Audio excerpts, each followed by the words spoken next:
నా ఎదుట ఉన్నది ఆవు ఇచ్చిన పాలు. అవి 2 రోజుల వరకు ఉంటాయి. ఒకవేళ ఈ పాలను కాచి దాచిపెడితే అప్పుడదవుతుంది పెరుగు.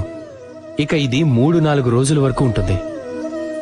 ఒకవేళ ఈ పెరుగుని చిలికితే అప్పుడు లభిస్తుంది వెన్న. అది వారాల వరకు నిలిచి ఉంటుంది.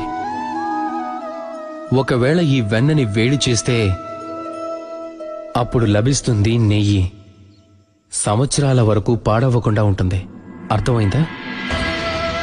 వేడి ఇంకా మదనం. ఎన్ని ఎక్కువ పరీక్షలను రాయగలిగితే, ఎంత కఠినమైన సమస్యల్ని ఓర్చుకోగలిగితే, ఎన్నిసార్లు మోసానికి గురవుతామో అంతే కీర్తి, బలం ఇంకా సామర్థ్యం పెరుగుతుంది.